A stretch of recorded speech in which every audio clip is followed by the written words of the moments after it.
नमामि विश्वस्य हिते रतं तं नमामि रूपाणि बहूनि धत्ते यो विश्वगोप्ता सत्सत्प्रणेता नमामि तं विश्वपतिं नमामि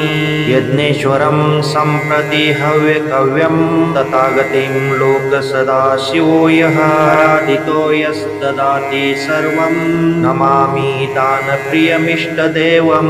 नमामि विश्वस्य हिते रतं तं नमामि रूपाणि बहूनि धत्ते यो विश्वगोप्ता सत्सत्प्रणेता नमामि तं विश्वपतिं नमामि यज्ञेश्वरं सम्प्रति हव्यकव्यं तथागतिं लोकसदाशिवो यः आराधितो यस्तदाति सर्वं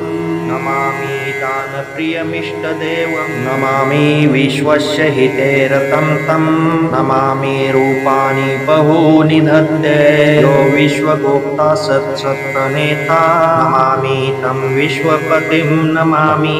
यज्ञेश्वरं सम्प्रति हव्यकव्यं तथागतिं लोकसदाशिवो यः आराधितो यस्तदाति सर्वं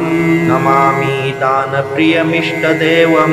नमामि विश्वस्य हिते रतं तं नमामि रूपाणि बहूनि धत्ते यो विश्वगोप्ता सत्सत्प्रणेता नमामि तं विश्वपतिं नमामि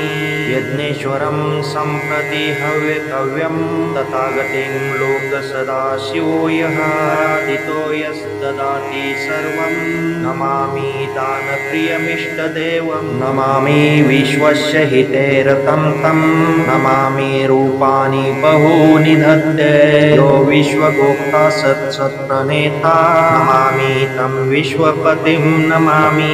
यज्ञेश्वरं सम्प्रति हव्यकव्यं तथागतिं लोकसदाशिवो यः आराधितो यस्तदाति सर्वं नमामि दानप्रियमिष्टदेवं नमामि विश्वस्य हिते रतं तं नमामि रूपाणि बहूनि धत्ते यो विश्वगोप्ता सत्सत्प्रणेता नमामि तं विश्वपतिं नमामि यज्ञेश्वरं सम्प्रति हव्यकव्यं तथागतिं लोकसदाशिवो यः आराधितो यस्तदाति सर्वं नमामि दानप्रियमिष्टदेवं नमामि विश्वस्य हिते रतं तं नमामि रूपाणि बहूनि धत्ते यो विश्वगोप्ता सत्सत्प्रणेता नमामि तं विश्वपतिं नमामि यज्ञेश्वरं सम्प्रति हव्यकव्यं तथागतिं लोकसदाशिवो यः आराधितो यस्तदाति सर्वं नमामि दानप्रियमिष्टदेवं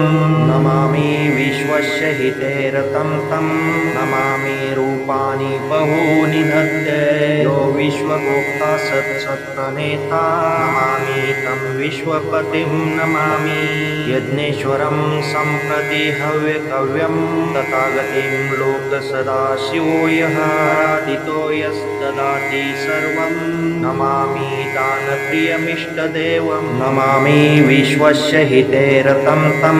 नमामि रूपाणि बहूनि धत्ते यो विश्वगोप्ता सत्सत्प्रणेता नमामि तं विश्वपतिं नमामि यज्ञेश्वरं सम्प्रति हव्यकव्यं तथागतिं लोकसदाशिवो यः आराधितो यस्तदाति सर्वं नमामि दानप्रियमिष्टदेवं नमामि विश्वस्य हिते रतं तं नमामि रूपाणि बहूनि धत्ते यो विश्वगोप्ता सत्सत्प्रणेता नमामि तं विश्वपतिं नमामि यज्ञेश्वरं सम्प्रति हव्यकव्यं तथागतिं लोकसदाशिवो यः आराधितो यस्तदाति सर्वं नमामि दानप्रियमिष्टदेवं